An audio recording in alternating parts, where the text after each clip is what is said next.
Hey guys, welcome to this week's podcast episode. I've got an interesting guest for you today, Bill Mueller from Roanoke, Texas, and he's got an interesting story. We're going to talk about five different themes today. We're going to talk about innovation in the digital era, which he's got extensive experience starting a networks platform, power of networking, and overall software, SaaS, and entrepreneurship. So, Bill, welcome. Well, thank you for having me. I appreciate being on your show, Chris. Age, talk about your experience and background, how you got started, what you do, and we'll dive right into the show. Well, I've been a serial entrepreneur all my life. Started out in the martial arts, been doing that since I was 8 years old. I had a karate school. While I had my school, I was doing management recruiting on the side, opened a whole chain of resume services because everybody that came to me, none of them had a good resume. And so then I did, built a whole chain. Then the advent of the internet pretty much just wiped that out. I could have kept doing them on the internet, but I had one of the highest volume resume service in the nation. And we had 8 stores. I did them in a retail environment rather than an office environment. So it made us very unique. I was actually able to pull 40% of my business off my signs. So it made me very unique at the time. And then from there, I really got into helping employers. I put my resumes onto a database and helped employers search that database long before there was resume databases on the internet. We were doing it through a private program I had where several people could hook into that database from my home. And then, of course, once the internet came, I started ineedajob.com. We were around before Monster Board. And so we've been in Career Builder. So from there, I got into the job fair business. I had national career fairs, or I worked for national career fairs and owned American career fairs. So we did career fairs all around the nation and have experience as well in the real estate industry. And then lastly, I really have gotten into networking. I really feel like it's kind of the untapped market for people that really want to get out there and let people know about their business. And it's such a warm market. You're not fishing for cold leads. You've got warm leads. And nobody had done it really with a technical background where they really had the communication, where you had a public-facing website, you had means of communicating between the group to share leads, means to share people's referrals online. So we put all that into the new program that we started called Start a Network, and we're very excited for it. It's going to launch on February 15th. Yeah. Yeah. Kind of moving on, which is really interesting. And then this idea of where your innovation in the digital era and you have extensive experience in pioneering various industries and share insights on how to start a networks platform and how it will revolutionize group management and communication compared to existing solutions. All right. That's a long question there, but there's a lot of things that we offer. Number one, a public-facing website. So every group is going to have a public-facing website. So different than WhatsApp, where you can have a small group and you communicate by text and video and so forth. Every group's going to have their own website that people can go to, which will also be picked up on SEO and marketed throughout the internet. Every member of that group is going to have a public-facing profile. And so each member, whether it's a business network or whatever, it's another way for them to market themselves. And then their profile, all we have to do is click on their picture and then share it to whatever social media we want.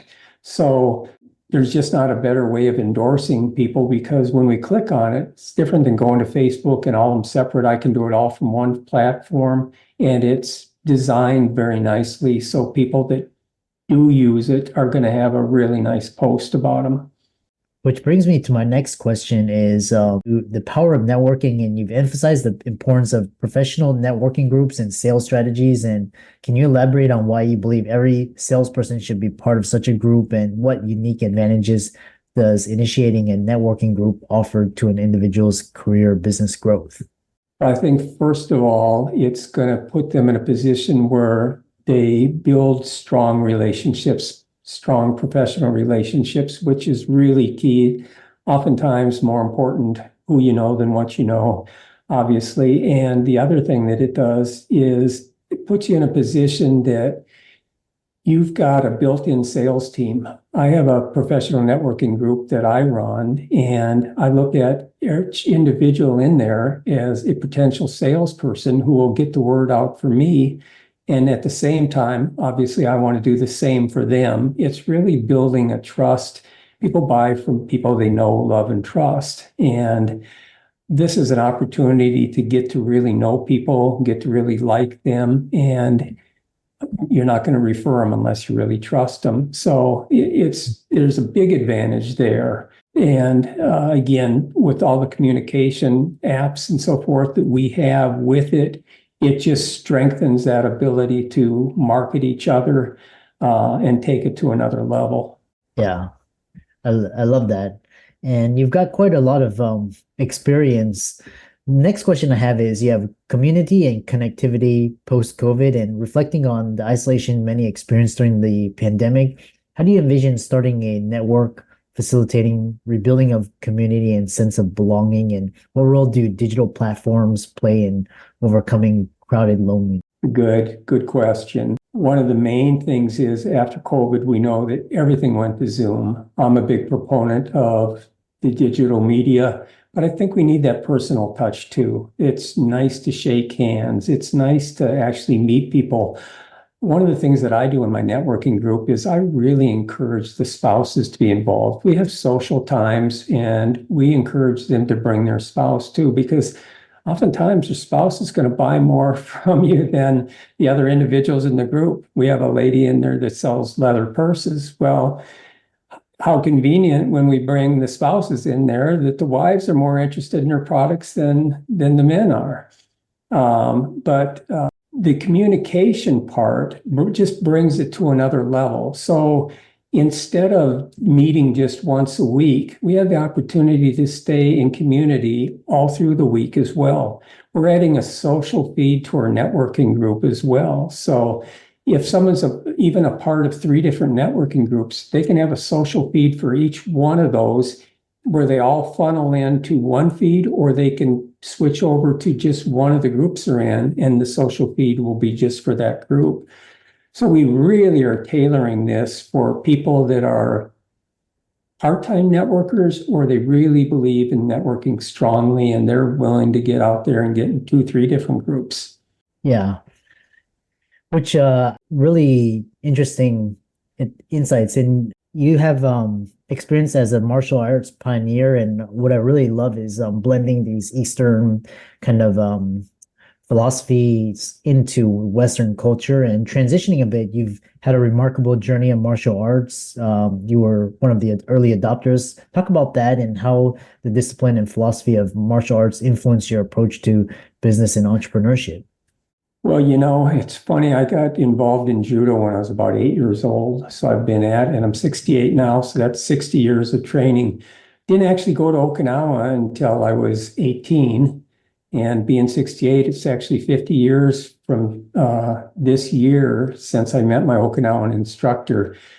He turns 98 this year. So it'll be our 50th anniversary, basically, of friendship and training together. So I intend to go to Okinawa again in April and see him. Fortunately, he's very healthy and 98. And to do anything for 50 years takes a lot of discipline, I'm going to tell you, because there's just plain, as you know, there's times you don't want to get up in the morning and do what you have to do to excel at something.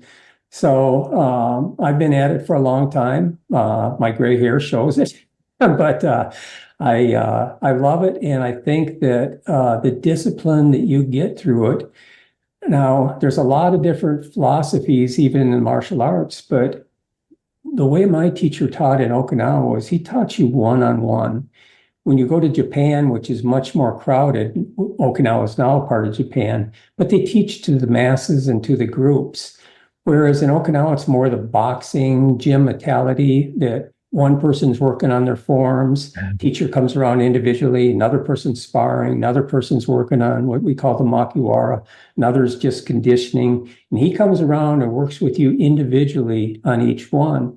So it requires a lot of self-discipline. If somebody wanted, nobody's pushing you really.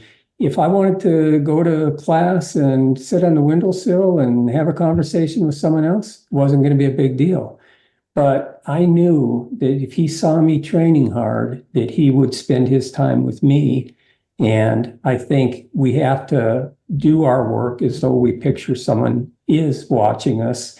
And, for me, that's Christ. I happen to be a Christian and believe that I do all things, as I was doing it for him. But I think it's important that we look at things where we realize that it's going to require discipline, it's going to require self-sacrifice. And as you know, that the Orient, East Asia is very big in that. Like I said, there's so many. What I love about martial arts is there's so many different facets, and it can be a way of life. It's very similar to like meditation, and you have different uses, and a very powerful tool. And same thing. I was just talking with the previous podcast guest about using social media, and social media, people use it for so many different use cases, and like I said, it's a tool. So I think Bruce Lee said it. Take the good and use it, and then discard the rest. And when the student is ready, the master will appear. So kind of ending it out, you talk about these challenges of being a trailblazer, and you've been at the forefront of a lot of industries, which has its own obstacles. And share some of the major challenges you face while trailblazing, and what advice would you give to entrepreneurs seeking to make their name in uncharted territories? Well, I don't know why uncharted territories has attracted me, but because I'm an innovator, I tend to, go toward that.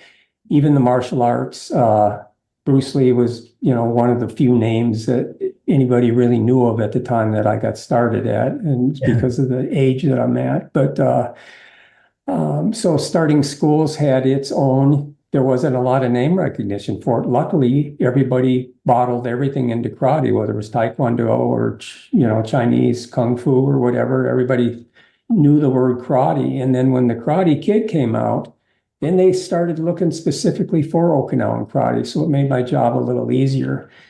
But in some of the other things that I got involved in, like the resume services, I didn't really know of anybody doing them at the time. Quite honestly, it was not what I should have gotten into because it wasn't my personality trait.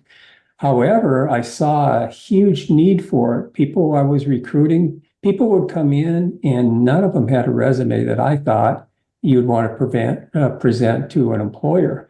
So I was going to have my wife do it on the side, purchased a laser printer. And just because I had the newest technology, a laser printer, now everybody and their brother has it. People came to me from miles and miles around just to have it laser typeset. Well, then next thing I know, I've got 8 resume services across the whole Dallas-Fort Worth area, and we become probably the highest volume resume service in the nation. And yet you've got to be ahead of the game, because as soon as the internet really hit, it was like someone turned the spigot off, and our sales went down almost 50%. So what I'm really learning, and it's even more important in today because our knowledge is doubling so fast, it's really important, especially with AI right now. It's really important to make things happen fairly quickly and to stay on top of the technology, because what's new right now, a year from now, will look very old. And then, I had the idea of, I could take these resumes, have them sign a waiver and market it, because all these people are looking for employees, work quite well. And then I put it on my database at home. The problem was most people didn't even have modems at the time. So I ended up having to go to these HR departments and try and hook up their modems to talk to my basically database that was in my house. So then when the internet came, made life a lot easier, but it also made it easier for my competition. So got involved in that. I don't know if anybody had a searchable resume database before I did. I doubt it because the internet wasn't invented, and I had never heard of anybody doing that. Everybody looked at it, thought, what a great idea, but technology moved really quickly. So one thing about martial arts is technology doesn't pass you up. There's new training methods and so forth, but sometimes older is better when it comes to something like that. So I didn't have the same challenges in that industry. I still seek out the older. You know, my teacher's 98. I'd rather learn from him than any 30-year-old has to offer, just because what they trained back then was tried and true, you know, a lot different than what's being done now. People think that MMA is the way because they're really testing it in the ring, but really everything you'd use to really defend yourself in life, death, to the eyes, to the throat, to the groin, all those areas, which are your main targets, you can't do. It's really in the way people envision it. I love watching it. Don't get me wrong. I'm a sucker for watching UFC, but when it comes to life, death, I'd rather learn the old ways. Then this communication device, we've known about networking groups for a long time. I've been managed one for quite a while. I have a son-in-law who is a very successful realtor and broker, and he's built his business almost, you know, primarily on networking groups. He met a lot of people. They became good friends. The referrals became just where he made most of his business, and he did it while he was young. So those referrals end up buying 2-3 times in his lifetime from him. So, and he's only 40 right now, right around 40. So it's been very good to him. I watched him, and then I developed my own networking group with some internet and social media and so forth. And one of the friends that I met through networking is a very talented IT person, and him and I started this together. And we saw the need. What would it take to make running a networking group easier? You know, what would bring it to the next level? And that's how we got started with this. And now it's kind of taken on a life of its own. We can do this for Chamber of Commerce's. We can do this for karate associations, you name it, any group. There's no reason that we can't put a platform, take our platform and modify it for them. So we've been very lucky. If somebody wants to get involved in that, we're going to launch, like I say, on the 15th. And we have a waiting list on the website that anybody can go to at www.startanetwork.com, that they can get on that waiting list. And we're really excited to get it rolled out. Yeah, it's quite interesting when you talked about the martial arts because I competed Olympic Taekwondo, and it's the sport has evolved a lot, and especially.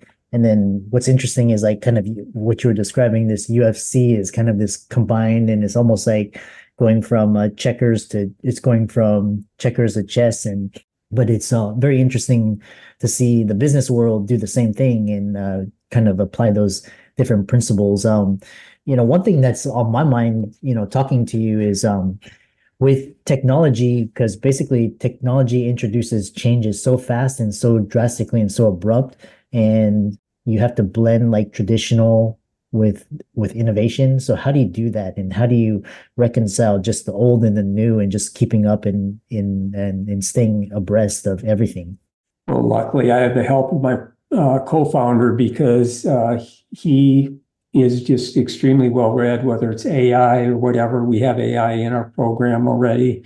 But I think you got to keep enough of the traditional so people aren't totally blown away by it and don't really know how to adapt to it. You've got to have some things that